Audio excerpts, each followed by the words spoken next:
We all saw her, but not one of us moved or made a sign of recognition. In the dim candlelight, she looked ghostly and unreal. Bedford looked at all of us to see if we also had seen the figure, but we ate our dinner grimly. He looked again, then shook his head and gulped more wine. Don't any of you see anything? See what, Mr. Bedford? This is another one of your tricks. Can't any of you see her? What's got into you, Bedford? It's my aunt. My aunt. Perhaps you've had too much to drink. Huh? Your aunt's dead, Mr. Bedford. You're not seeing ghosts, I hope. Perhaps I drank too much. Yes, of course. She's coming toward me. Now, calm yourself. I've never seen you like this. What? There's no one else here. Do you see anyone, Roberta? No, Sir William. I don't either. I'm leaving. I can't make you out, Bedford. You don't seem to be drunk. You're not wearing your gloves today, John. She's real. Can't any of you see her? Can't you hear her? What's come over you, Bedford? I'm leaving here. She's at the door. She won't let me out now. I'm an old woman. Money is no good for me. I'm lonely, John. I'm lonely. Let me fly on Mount out of my way. There's no one in your way, Bedford. Come, sit down. Get away from that door. I'll murder you again. You hear me on Mount, I'll murder you again. You old witch, I'll murder you again. All right, switch on the lights. Now, Officer Graham. Come along. What? Arrest him. You've heard the confession. Put the handcuffs on him. I've got him, sir. Heaven. Oh, I have never seen anything so horrible. Well, Bedford, it seems that I've finally caught up with you. I'll kill her again. I'll kill her again. That wasn't your aunt. It was May Wakefield, the actress. I'll kill her again. I'll kill her again. Take him away, Graham. He's in a state of shock. Well, shall we continue with our dinner? I hope you're fully satisfied, Sir William. Quite. It's been a long job, but it has ended as I knew it would. I'm most grateful to you both for your help. I thought it was a pretty grim affair. Oh, your methods repel me. But I suppose you know your job. May Wakefield certainly knew hers. That was the finest piece of acting I've ever seen. Her makeup was incredibly good. We must congratulate her. She's probably gone to her room. Lane. Yes, sir. Please call Miss Wakefield. Miss Wakefield, sir? Yes, the lady who's been assisting us this evening. Well, I'll look for her, sir. Yes, tell her to come down and join us. We have a fine dinner waiting for her. Excuse me, sir. This telegram came a little while ago. I didn't want to disturb you during dinner. Oh, yes, let me have it.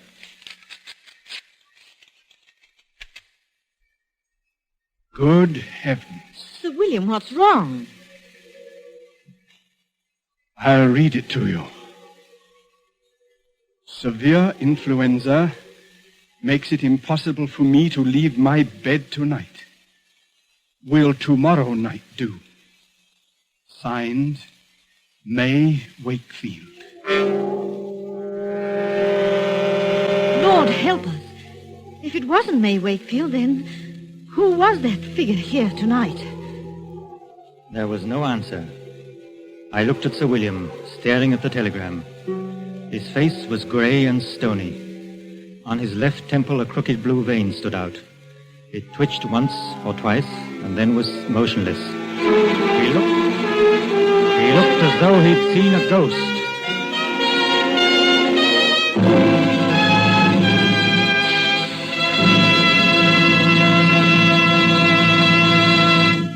And so closes Banquo's Chair, starring Donald Crisp and John Loder. Tonight's tale of suspense. Now you may want to make a note of a change of time in these programs. Beginning next Tuesday, Suspense will be heard a half hour later, or 10 to 10:30 Eastern War Time.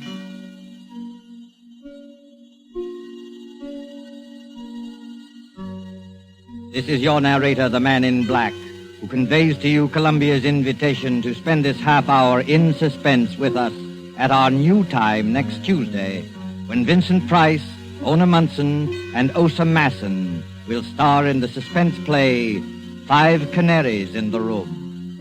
The producer of these broadcasts is William Spear, with Ted Bliss, the director, Lud Gluskin, and Lucien Morawick, conductor and composer, and Sigmund Miller, the radio author, collaborated on tonight's Suspense.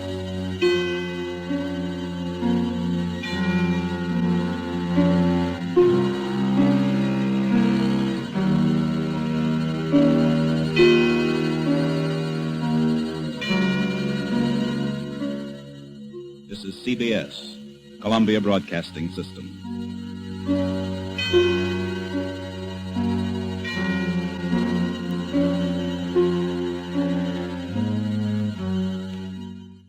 You've just heard from Suspense, June 1st, 1943, program Banquo's Chair.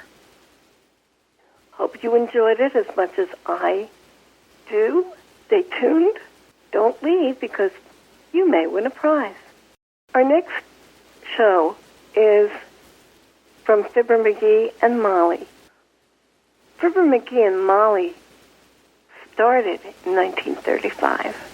So this is a very early one. The title of this early Fibber McGee and Molly is Fibber McGee and Molly Win 79 Wistful Vista from August 26th, 1935.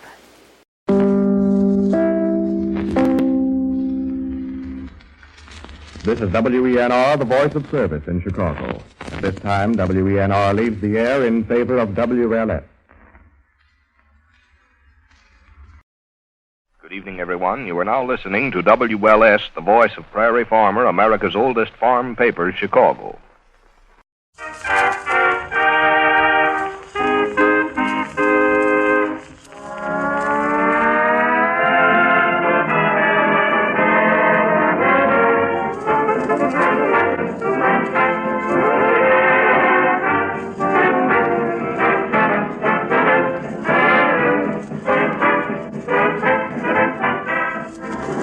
The makers of Johnson's Wax bring you more musical moments of unmitigated merriment with Rico Marcelli's orchestra, Ronald Mansfield, Charlie Wilson, the Johnson Merrymen, and Marion and Jim as those gay and garrulous gadders, those gasoline gondoliers, Fibber McGee and Molly.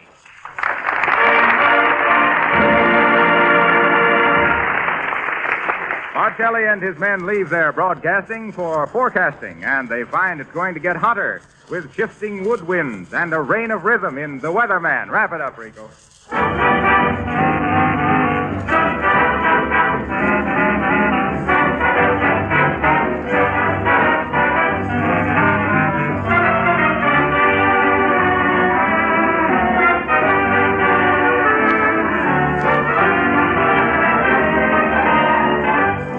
In the midst of this sparkling music, let me remind you that now is the time to wax your car. Your family, your friends will be proud to ride with you when your car sparkles and gleams with a Johnson Wax polish. Ask your dealer for Johnson's Auto Wax and Cleaner. You'll receive a can of fine quality black touch-up enamel absolutely free when you make your purchase. Don't delay another day. Wax your car the Johnson way.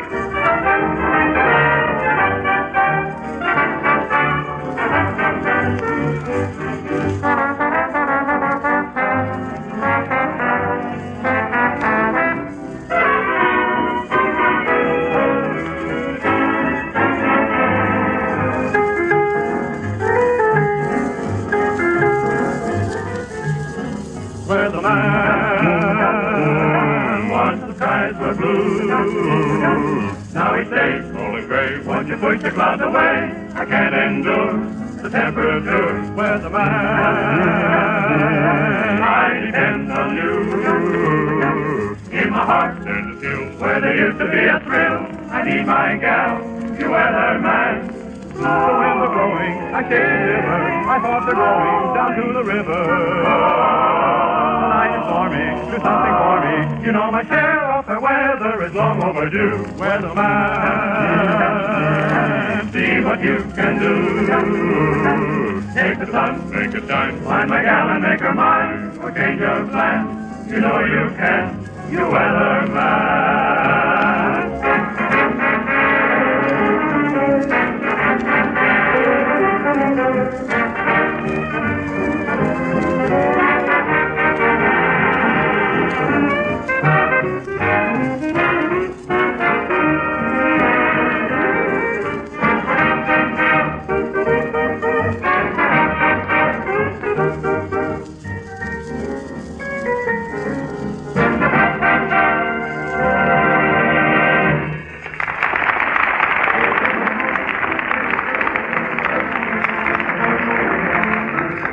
Remember what the poet sang? A loaf of bread, a jug of wine, and thou? Well, that's Fibber McGee and Molly. Two loafers, bread, a chug of the motor, and thousands of miles behind them. They come inside of a new real estate development. Look, McGee, 'tis a carnival. Let's stop. Oh, shucks, Molly. We ain't got time to go messing around those dead-ratted carnivals. Besides, it ain't a carnival. Well, then what is it? Look at the people and the flags and all. I don't know. What's the flag say on them? Well, slow down so's I can read them, ignorant. Okay. What's the sign say, Molly? I can't read them and drive, too. Oh, must be a new subdivision, McGee. It says Wistful Vista Home Site. $1 down. Buy a lot for a little. Lot of what? Build a home for the land sake. Foolish for me to them. The realest real estate you ever bought. Oh, shucks, we don't want to stop and listen to a lot of high-pressure salesmanship. Look, McGee, that sign. Where?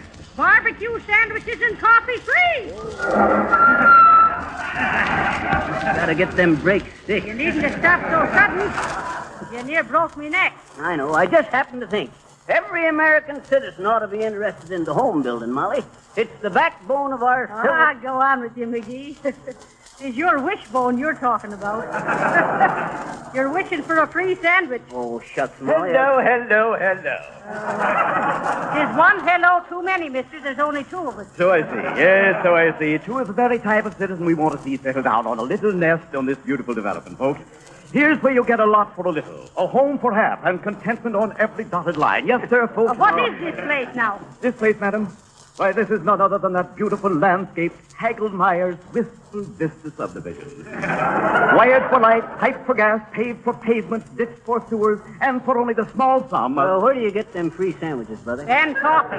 Right over there, sir, at the barbecue pit. But before you avail yourself of Hagelmeyer's Wistful Vista hospitality, let me give you a short summary of our proposition here. We have probably the finest, the most economical... Come on, Molly, get out. I don't know why we can't get a mouthful and an earful at the same time.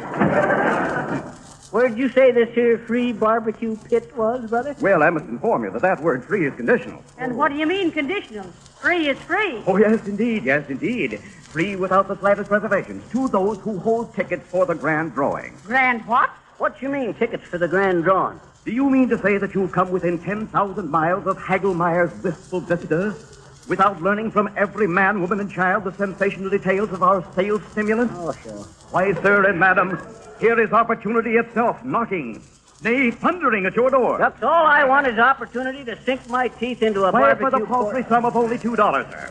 You buy a ticket which may bring you shelter in your declining days, a haven from the storms of the future, the dream of every solid citizen of this great commonwealth. Oh, you mean you're selling chances onto a house? A house? A house? Did you say a house, madam? Certainly I said This is the house. The house of your dreams, madam. A cove of contentment. The realization of a lifetime's yearning. The answer to a woman's prayer. Look there. Where? There. Oh.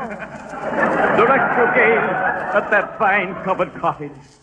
That marvelous modern example of the architect's art. The home of your heart's desire. Right over there. Oh, the house. Oh. Well, it is real pretty, isn't it, McGee? Oh, it's okay. Now, where did you say this here barbecue? Oh, McGee. You gotta have a ticket, the man says. It's only $2, and you have a chance to win that house and lot, too. Am I right, mister? The miserable truth. For the miserable sum of $2. What in Tunket's so miserable about $2, brother? That'll buy 20 sandwiches. And let me tell you, brother, a hamburger in the hand is worth a house in the hat any day. Come on, Molly, we better get back to our car. car. Wait now, McGee, wait. Buy me a ticket. Buy you a... What was that, Molly? You heard me, McGee. Buy me a ticket. Well, for the... You mean you spend $2? McGee, I'm starved.